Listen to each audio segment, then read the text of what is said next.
Live from Schorr Manor Studios, this is Tales from a Small Town Journalist with Matt Schorr.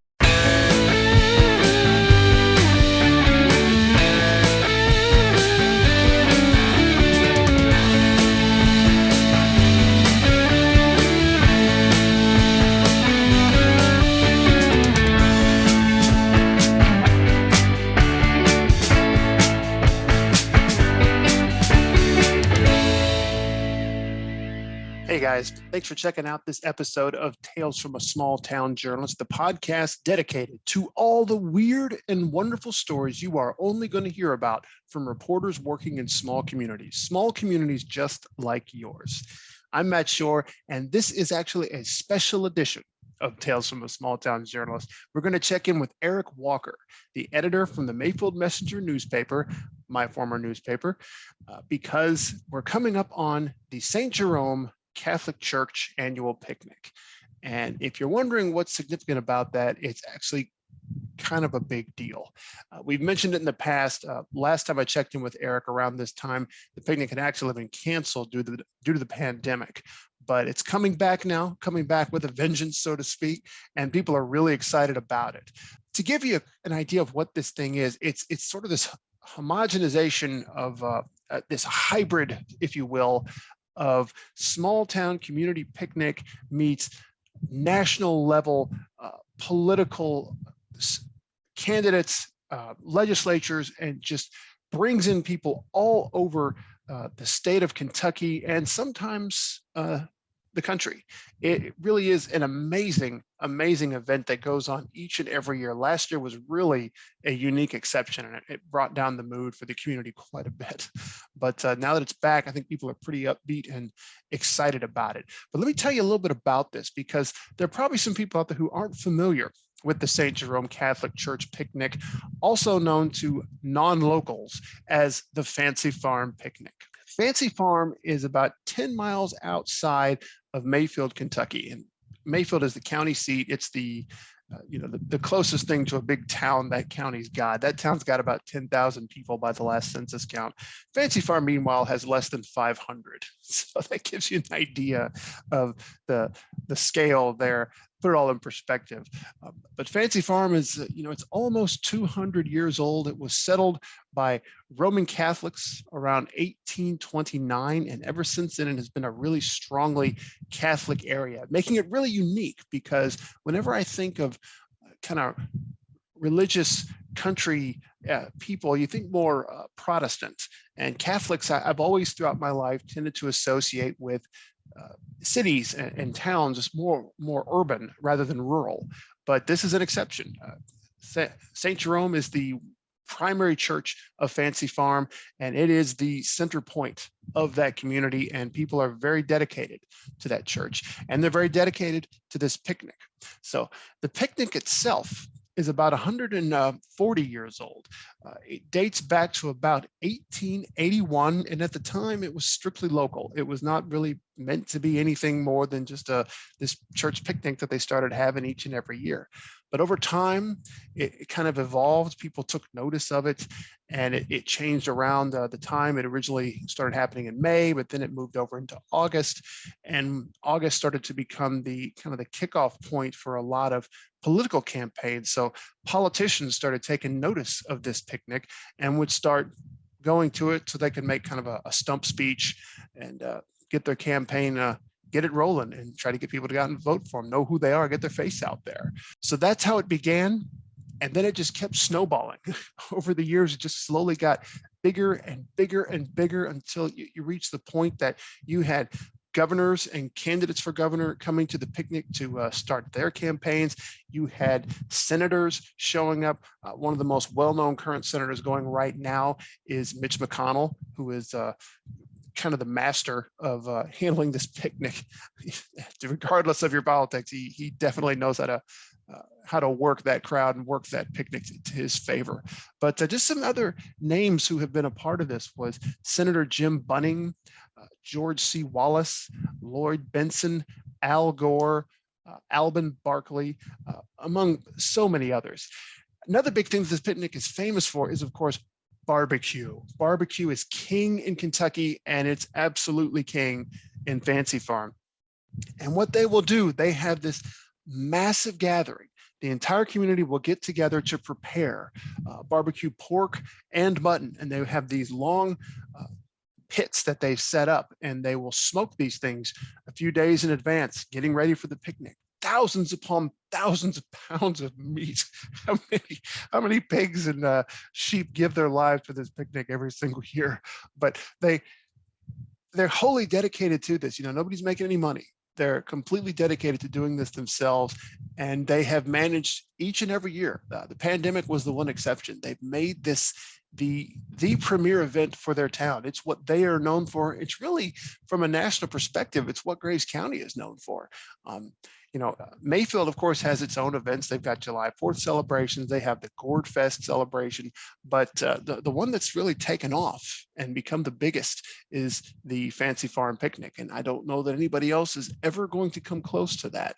So it's something that the community is very proud of, and they're very dedicated to, and they should be. It's an amazing thing. And if you happen to be in the West Kentucky area in the next week after this podcast drops, I definitely recommend you go. It's always the first Saturday in August. They decided the hottest day of the year was the time to have an outdoor picnic. Go figure. But anyway, that's enough about the picnic. I think I've covered it. I'm going to shift gears now. We're going to go chat with Eric Walker, talk about kind of the mood leading up into this one, and any memories that he and I both have from the times that we covered the Fancy Farm Picnic as reporters. I am joined once again, third time, by Eric Walker, the editor of the Mayfield Messenger. He was the first one to come back a second time. He is now the first one to come back a third time. And they say there is nothing like your first third time. So Eric, you're exactly right. Eric, thanks for joining me again. I appreciate it. You're welcome. We're going to talk about the Fancy Farm Picnic, known, of course, to the people in Fancy Farm specifically as the St. Jerome Catholic Church Picnic. We'll delve into a little more of the history on that, I suppose, in a minute. But for those who don't know, it is an annual event, probably the biggest event that happens in all of Graves County, I would say. I grew up over there, so I feel like I can say that with somewhat of authority. Would you agree, you being the editor of the number one source of news in the area? Well, yeah, I think that would be a good statement to make, that it would be the number one event taking place in Graves County, because it draws so many people from across the state, and also people from across the country, people who have relatives in Fancy Farm or grew up in Fancy Farm and then moved away, because basically this is a community family reunion picnic. And so that's why it draws so many people in, for that basic reason. But then, of course, there is the political speaking element that goes along with that. And it's a fascinating event, really, when you dive into it, because Fancy Farm is not a big community. And I mean, that is putting it lightly. This is a tiny community that if not for the picnic, and if not for St. Jerome's Catholic Church, really wouldn't register on anybody's radar. I think by last census count, they had a population of about, I think, less than 500 people. And in the 10 years since, I know we're about to get an updated census count. I doubt it's changed much. So it's probably so. But of course, the unique thing is what you're talking about with the small population of people there. But then, as you know, to have it registered in the Guinness Book of World Records for being the world's largest outdoor picnic, I think that was the official title that was given to the to that particular category that Fancy Farm was noted for. Just kind of shows the connection, and then how it can explode, specifically on that first Saturday in August, whenever they have the picnic. It really is amazing. No joke at all. It's amazing what that they're able to accomplish consistently every single year. I forget, by one of the counts was like between 10 and 15,000 pounds of barbecued meat, if I remember correctly, just to feed everybody who comes in. And this is an event that of course, it draws in the local and the regional people, but as you said, it draws in national as well. Some of the political speakers, they've been senators, they've been vice presidents. I think a presidential candidate even visited Fancy Farm. Yeah, it's an amazing sort of hybrid thing where it's very much local and community, and there's no real mainstream sort of things. So like you don't have vendor tables like you would at some kind of a convention with with comic books or whatever. But it's the only money changing hands is pretty much either the bingo hall, of course, bingo for the church. Barbecue. Yeah, the bingo hall, the barbecue, which is all going to the same place. And then since it is sort of the unofficial kickoff for Kentucky political campaigns, there's money changing hands for like people buying t-shirts and various swag to support their candidates.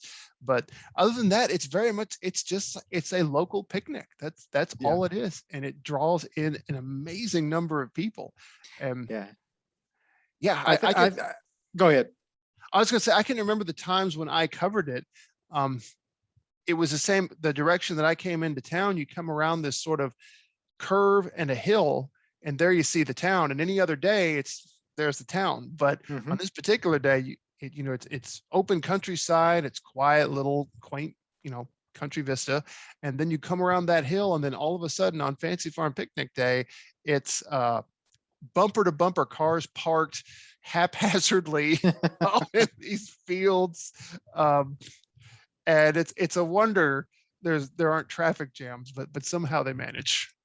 Yeah, they do. I think the last time, whenever they had the full picnic, which was in 2019, before last year in the pandemic and everything, that there were, you would get to about that spot, and I know what you're talking about, and you start seeing the traffic back up, and the cars are lined up, and you're trying to think, okay, am I going to be able to get there in time? Because you're wondering, where are all these cars going to park, because there's not a lot of parking spaces available. Where across from the picnic grounds, they now have the baseball and softball fields that are right behind the Catholic Church. And there used to be just open fields. It was kind of a dirt field, and that's where a lot of people parked, or at least it may have been the baseball fields, but they didn't have the fences up at that time. So yeah, you would just have people that would be parked, and God bless the person that was, trapped in, 2 or 3 cars, surrounded, because there was no way that they were going to be able to get out if there was an emergency or something, because, who would you be able to track down and say, can you please move your car? Because that was almost an impossibility. But yeah, I mean, it goes off without a hitch. I mean, knock on wood, but I mean, they just know how to run it, because it's been going on. This will be the 141st year.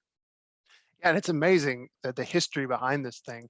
And speaking of, like, you mentioned the pandemic last year, that's the last time we actually connected was because of the picnic last year being canceled.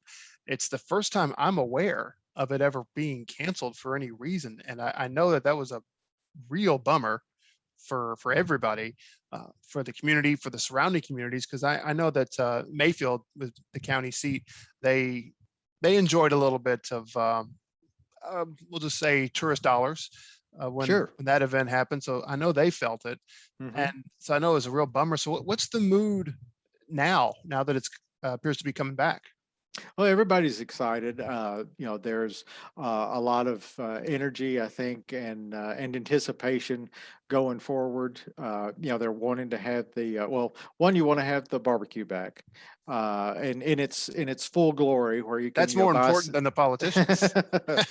It really is. It really, especially the mutton, and I've preached that before. But whenever you're able to get a sandwich or buy it by the pound or whatever, the bingo, obviously, the money that's raised for St. Jerome. And then, of course, with the speaking, that's where you're drawing a lot of the people from across the state. They're going to come in to, listen to their candidate or heckle the candidate they don't like. It's just a free for all. I think you've mentioned it as being likened to professional wrestling, Oh with yes. the on the political stage. That's exactly what it's like, because you have the heels and the baby faces, or whatever you want to call it, the people that you like and the people that you despise, and in that venue, you do get to. It's a little bit like Parliament. If you've ever watched, like the C-SPAN, whenever they show Parliament, and you've got one side that's yelling at the other side while they're trying to speak, and it's a lot like that. And so you have that energy, but it's just all the fun and excitement that comes along with Fancy Farm that a lot of people are just looking forward to, especially after last year. The politics may be what it's most famous for. It's certainly famous for the barbecue and the mutton, but the mutton doesn't give us the sound bites that the politicians do. So That's true. that's what everybody talks about afterwards. So most of my memories have to do with covering those political speakings. And yeah, pro wrestling is a very apt description, especially since I'm the one who said it. I'm going to take credit there. Well, sure, you should. Yeah. But yeah, very much heels and baby faces, just in case anybody needs me to interpret that. In pro wrestling, the heels are the bad guys and the baby Right. faces are the good guys. Right. Heels get booed, baby faces get cheered. And in this case, it's dependent on your perspective.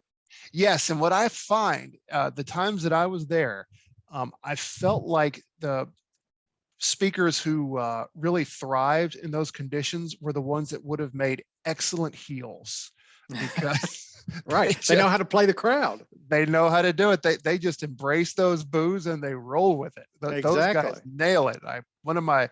I think I mentioned this last time we talked. One standout memory I had was of former Governor Steve Beshear. It was when he was running for office, and the guy who was running against was the then governor, Ernie Fletcher. And he was really against one of Beshear's proposals to bring expanded gaming into the state. Mhm. And he talked about all the bad that was going to bring. And people have their own perspectives on that, and each perspective is valid.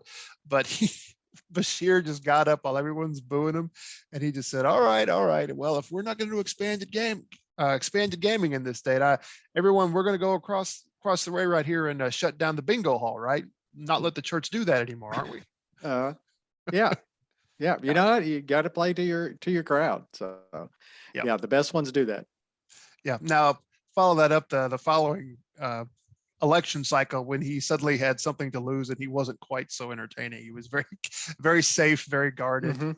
Gave a very nothing speech about the soldiers overseas. And I don't want to diminish soldiers overseas, but how safe is it to say, oh, I support the troops? Well, yeah, we all do. Come on, give us something of substance, Governor. What are you going to do? And right. Yeah. you Yeah. You can't, you really can't, or at least in my perspective, I've never been on the stage. So, I can't, approach it from that stance, but, you really can't, I don't think, go to Fancy Farm if you're a speaker and play that milquetoast type of approach. Oh no. You have to go in it with, you're just going to attack it. You're going to get up there, you're going to stand at that podium, you're going to, grip the sides of it, and you're just going to go full bore into, whatever you have to say, and you're going to get your crowd on your side, and you're just going to attack, your opponent, and, just lay it all out there, and that's what you have to do. That's the approach that you have to take. You can't go up there, certainly not timid, because you're going to get railed pretty quickly, and then you have to be firm in your convictions, what you're going to say, and just own it. You're stepping up there for your whatever, 2 minutes, 3 minutes, 5 minutes, depending on your office that you're seeking, or what office that you hold, and you've got to claim all that time for yourself and not get booed or played off by the Bluegrass Band. Right. Getting back to the pro wrestling analogy, if any politicians happen to watch this YouTube video or listen to this podcast, and please do. Yes, please do. And if you are looking for any pointers, here's a good visual that I would provide. It was at a pro wrestling event in St. Louis that I went to, and before the show even started, everybody just kind of filing into their seats, and somewhere in the middle of the crowd, there was a guy wearing a Detroit Red Wings jersey. And this is St. Louis. And for anybody who doesn't know, St. Louis, home of the hockey team, the St. Louis Blues, arch rivals of the Red Wings. Well, it sort of trickled around the arena, and people realized this guy had that shirt on. So they all started booing him, just mercilessly booing this fan. He's not even working and they're booing him. So he realizes it, and then he just stands up, puts his arms out, and just kind of does a "bring it on, folks, bring it on." Yeah. And once he did that, the fans stopped booing and they had to clap. It's like, all right, well done, sir. Own it. Absolutely. Own it. So that's if any politicians happen to hear this broadcast, that's my advice to you. Be that Red Wings fan. 100%. Absolutely.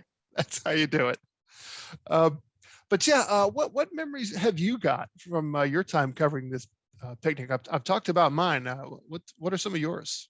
Well, honestly, the first memories that I have of Fancy Farm are my parents going. Now, I'm not originally from Mayfield or Graves County. I'm from Hopkins County, close to Madisonville, and they would make the trek every Fancy Farm down to see it. My folks were very into politics, and so they would go and they would, commiserate and shake hands, slap backs, and that type of thing.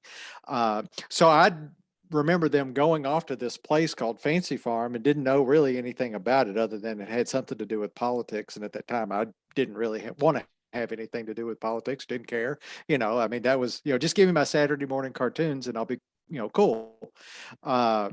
So that was, I knew of it, but just didn't know exactly what it was. And then whenever I first moved to Mayfield, which was in 92, fall of 92, so 93 would have been my first Fancy Farm picnic. And then to see it in all of its glory, and that was, I think, that was back whenever there were still a lot of the theatrics that go along with the politics and the candidates. They could bring out props. They could involve, members of their campaign staffs to dress up like the Seven Dwarves or whatever. And, they could label their opponent, dopey and sleepy and sneezy and whatever else they wanted to label them as, or they could come up with their own names to clumsy or whatever. And so there was that aspect to it, which was just mind-blowing. And of course, I guess to get more into the atmosphere of Fancy Farm, now they have an enclosed kind of pavilion area, but back then it was basically just a stage. I think the stage had a cover over it, but it was portable. So people would just go up and the rest of the crowd, they were just baking in the hot sun. But there was still this, almost kind of, it's still an open air atmosphere that's different than it is today. But it was all part of it. You could, like I said, you could bring in folks, you could bring in, props and whatever. And then over time, that's kind of diminished some. But yeah, I think that I do remember like the Seven Dwarves being part of it. And I think that may have been Senator McConnell's one of his speeches. I think that there may have been a Terminator at one time. Again, McConnell, who we've called the maestro of Fancy Farm, I think he brought in a cutout of Bill Clinton one time, and people could have their picture made with Bill Clinton. There's always the zingers. There's people that carry their signs for their particular candidate. Those are all the things that I remember. Just being able to, there was a little bit more, I think back then, of the candidates working the crowd than they do now. There may be some that kind of come in and maybe make an entrance, and so they'll come around with the crowd and they'll shake hands and wave and pose for pictures. McConnell's, obviously from his vantage point as key senator, he comes in motorcade, gets up on the stage, waves to the crowd, sits down, gives his speech, and then eventually he'll exit stage left. But yeah, there's not as much of the socialization that goes along with the campaigning now. And I think probably a lot of that has to do with politicians are more geared toward the TV campaigns or the ad campaigns, and so they don't necessarily have to rely on the shaking hands and seeing people maybe that they knew, and be able to talk to them and out in the crowd as they used to. But now it's it's lost a little bit of that luster, in a certain way. I think more people, the fans have kind of taken a little bit more of the theatrics, from the politicians. I say the fans, the voters, their supporters, they take a little bit more of the, carrying signs, wearing T-shirts, dressing up. You've had back whenever the Tea Party started up, you had people walking around. Imagine, the August heat, and they're dressed up like George Washington and Abraham Lincoln and all this. And so they've kind of taken a little bit of what the politicians have gone away from, and some of that is also from the rules and regulations that have been established by the political speaking committee to do a little bit more away from the props and everything. But the voters, their supporters, have kind of taken that on and run with that in a little bit. You mentioned the August heat, and that might be something that I remember most. Not too many people will forget that. Oh man, yeah. It's always the first Saturday in August, and I remember I once interviewed one of the organizers for the event, and I said, "Why exactly did you guys decide to have this thing like the hottest day of the year? It never fails. It's always the hottest, muckiest day." And he said, "Well, it was a summer picnic, and that's how it started." And I wanted to say, so at a time when people couldn't bathe on a consistent basis, they decided to have this on the hottest day of the year. Sure. Yeah. Well, no, when you stop and think about it, it makes sense. I mean, if you're probably going to bathe on Sunday night to get ready or Saturday night to get ready for Sunday at church, right? So, why not go ahead and just, sweat it all out right there that day. But, and who knows? I mean, 141 years ago, it may not have been as hot as it is now. That is true. We got a little bit of climate change that's happened over the years. So, and they were hardier people, so I'm sure that they could probably take it a lot better than we can nowadays. In our air conditioned lives. Yeah, that's true. That's a fair point. We also live longer, so I don't know. Anyway, but it never fails, and I always was amazed that the politicians, when they would get now they dressed as light as they could, but they're still up there with like slacks, button-up shirts, ties. Oh, yeah. And you could see before the thing's done, but even though the ladies in their dresses, these poor ladies, you can see the sweat stains on under their armpits. And it's so sweltering. It's astounding. It's interesting that you say that, because I don't think that there's probably been somebody who's worn like a polo shirt up on stage to give their speech and everything. But I don't know if it carries enough weight as opposed to somebody who's got the Oxford shirt and it's buttoned up and you're wearing a tie, or you've even probably come on stage with a jacket and you've taken it off and draped it across your chair and everything, but you're up there with your long sleeve button up shirt and your tie and everything. I mean, that's almost kind of like a red badge of courage to get up there, and you're undergoing your this baptism by fire, and speaking in those type of circumstances, and you're dressed to the nines almost. Baptism's a good word, because there's a lot of sweat going on up there. Mm-hmm. Yeah, there's a lot of fluid. I've seen speakers come with sports coats. Now they don't keep them on very long, but they show up at least for one or two photo ops. Yeah. Mm-hmm.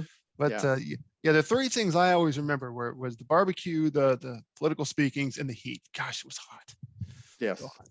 But one other one we ought to mention, you mentioned the Bluegrass Band. That was a tradition that I was actually there to see begin. I'm pretty sure I saw it the first year that they did it, where every speaker gets a certain amount of time. Now the governor candidates, they get the most, but and it kind of trickles on down the hierarchy. But anybody that goes over, they don't get a warning. They don't get it. It's not like the presidential debates. It's like you hit that 0 on the stopwatch, that Bluegrass Band kicks in, and it's not a subtle beginning either. It's like the bluegrass version of "What's Up, Pussycat." They let it rip. They hit it hard. There's no, yeah, you are done speaking once they start.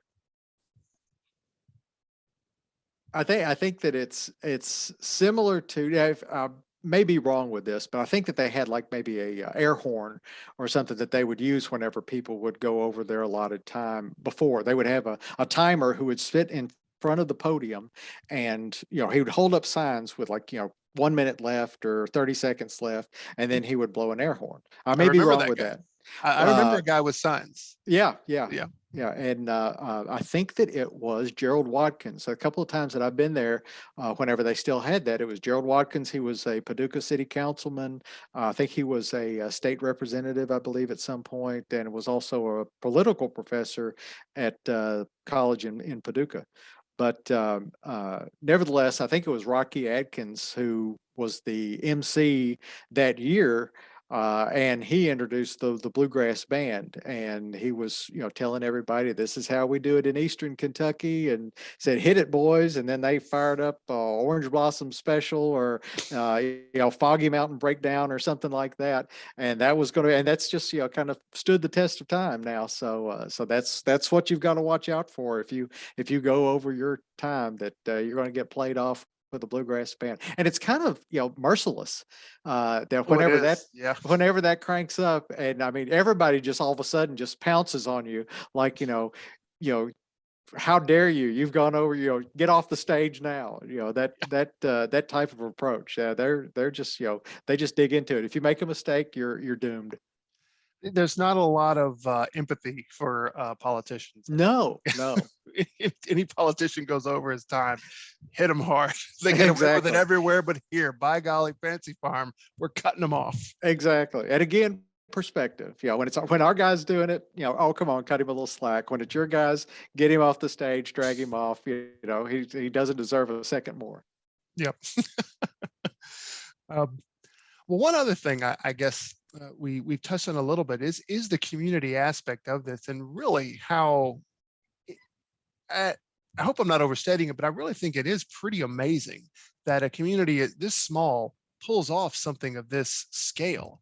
And it's all done with, they don't contract out, they don't bring in somebody to make the barbecue or whatever. It's all the members of the church. They get together, they have these long pits, like I don't know how long these things are, maybe 50 feet, 100 feet, whatever, but these long pits made out of brick and stone, and they smoke all this barbecue 1 or 2 nights before the event, and it's all volunteer work.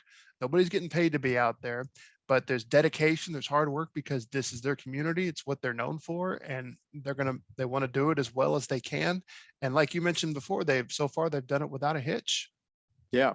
And think too that a lot of these are families that are involved in certain aspects of the picnic. So you may have a committee that's made up for, like the political speaking. I think there are various people that all take part in that. But then you do have families that are overseeing the barbecue pits, and you have families that are overseeing the meat and 3 dinners, and the Knights of Columbus obviously take care of the fish fry the night before. I think you have families that are involved with the road race that also takes place the Friday night before Fancy Farm. So there are groups that are along with this community that is communally involved in the picnic. You do have these families that also take on these various roles, and have done so for years. Probably dating back several generations, maybe even to the first Fancy Farm picnic. So there's just so much tradition and history involved with this. I mean, from the point where you see them taking the meat off of the trucks that Friday morning after they have mass, and they bless the meat. And then it just goes down this, couple of picnic tables of men, salting the meat and putting other, pepper, I think, on the meat. I don't know exactly what their secret herbs and spices are. But, and then they dump the meat into a wheelbarrow. It gets taken over to the pits. The pit, the meat's then put on the pits, and then away we go. There's a lot of care and devotion, because there are probably people who their grandfathers or maybe great grandfathers have done the exact same thing that they're doing then. Yeah, and you don't see much of that anymore. So it's sort of it's very much like a local, somewhat national treasure, I think, right Mhm. there in the heart of West Kentucky. Yeah. Yeah. I think about, like, I'm old enough to remember, like, whenever, well, we had I was young in 1976, so that was our nation's bicentennial, and there were, I think every community had some special, July 4th, bicentennial event, and it was a great big kind of a community picnic, especially small towns like I grew up in, like you grew up in, and then whenever you would have maybe your community's centennial or something like that, and everybody would come out, and this is something that they do year in and year out. This isn't like one time, and hey, let's all get together and do this because we're not going to have to do this for another 100 years or anything like that. But this is a community that does this year in and year out, and it's yeah, it's a fundraiser for St. Jerome Church, and yeah, there's a lot of attention that gets drawn with the political speaking, but at the very root of it is a family picnic. Yep, that's the heart of it. It's family, it's community, it's a local church, and just somehow it got uh, became this hybrid with this major national thing that is Yeah, politics. yeah, yeah, absolutely. Yeah. All right. Well, thanks so much for taking the time to chat with me about this. Maybe we'll cross paths at the picnic when it happens. I don't know. We'll see. Indeed. If Hope if so. if I am there, you'll probably be very busy working or eating barbecue. So I don't know. We'll see. Yeah, it depends on exactly what I want to invest my time in. The barbecue, which is probably it, and then also the reporting as well. So, but that starts at 2 o'clock. I think that's usually the time that the political speaking kicks off. So you got plenty of time to get a sandwich or two and a sun drop in you before things really start to heat up. All right. So yeah, listeners, that's the remember those times, and politicians, if you're listening, remember what we said about how to own the stage. There you go. Yeah. Thanks for You're joining sure me, to man. win. You're sure to win by that if you follow our Abs- steps. Absolutely, those are the steps for success. Th- Exactly. well, thank you again. I really appreciate it. Hey, you're welcome, Matt. Thanks a lot. Thanks so much, Eric. It was great catching up and really cool chatting about the Fancy Farm Picnic and the excitement for bringing that thing back. I'm sure that's everybody's got to be really upbeat right now with that coming back. Um, I hope that I can make it. If you're in the area, everyone, incidentally, if you're in West Kentucky on August 7th, be sure to swing by Fancy Farm. Just, be ready to deal with a little bit of traffic. It's going to happen because it's not exactly built for that level of traffic, but it's well worth the time. It's a really unique experience. It's a lot of fun. You will never experience anything like it. And that's definitely a good thing. So yeah, my hat's off to what they accomplish every year, and I definitely recommend everybody check it out at least once. I hope I can. I want to get back and sample some of that barbecue. I want to try some of the barbecue pork, and again, some of the mutton. The Fancy Farm Picnic's the only place I ever get to go and try out mutton. We do have some important announcements that I need to make real quick. The biggest one right now, Schorr Manor is launching its own line of spooky and Halloween themed t-shirts, and we would love to invite you all to be a part of it. There's a link to our Facebook event page in the show notes, but you can also get to it just by visiting tinyurl.com/t-shirt launch. No spaces, no dashes, nothing, just tinyurl.com/t-shirt launch. We'll have discounts and giveaways available, and you'll be eligible for one of those giveaways just by following us on that page. So don't miss that. Please check us out and show Schorr Manor some love. Some important upcoming events in addition to the Fancy Farm Picnic. On August the 14th, I will be at Rick's Comic City in Clarksville, Tennessee for free comic book day, and I'll have books and t-shirts on hand. So if you're in the area, come pay me a visit, come say hello. On September the 4th, I'll be at the Bonin Business Center in Harrisburg, Illinois for the Berg Comics Con. Once again, books and t-shirts available. Come say hello if you're there. And on October the 2nd, I'm going to be at the Ice House Gallery in Mayfield, Kentucky for the Gourd Patch Festival. My lovely wife, Amanda, will be with me, and we'll be representing both my publications and Schorr Manor, and of course, the t-shirts. You can probably also look for our official mascot to be there, Benny the Skelly. So stop by if you're in Mayfield on October 2nd and say hello. We'd love to see you. Finally, some important cheap plugs that I've got to throw in here. This podcast is a part of Schorr Manor Studio, which you can find on Facebook and on YouTube. Please look us up and like, follow, and subscribe. You can follow us on Facebook at facebook.com/Schorr Manor and on YouTube by going to tinyurl.com/Schorr Manor YouTube. All of this show's episodes are there in their entirety and now with video. So please check that out. You can also sign up for our official newsletter at tinyurl.com/Schorr Manor newsletter, where you'll be the first to hear about announcements, discounts, and giveaways. So please don't miss that. And you can look us up on my official website, www.mattschorr, where you'll find this and previous episodes archived. Just click on the podcast link at the top of the page. You can also feel free to check out my shop there. There are links to my books, digital versions of my books, as well as the aforementioned t-shirt launch. So please check that out.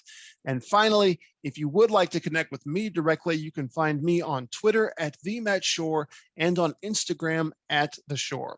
Or if you're old school, you can reach me by email at mattschorr@hotmail.com. So thanks again for checking out this episode. Thanks for listening. And like I said, if you're in the area to pay me a visit at any of those events, please do. And if you're in West Kentucky, next week, August the 7th, you should definitely check out the Fancy Farm Picnic.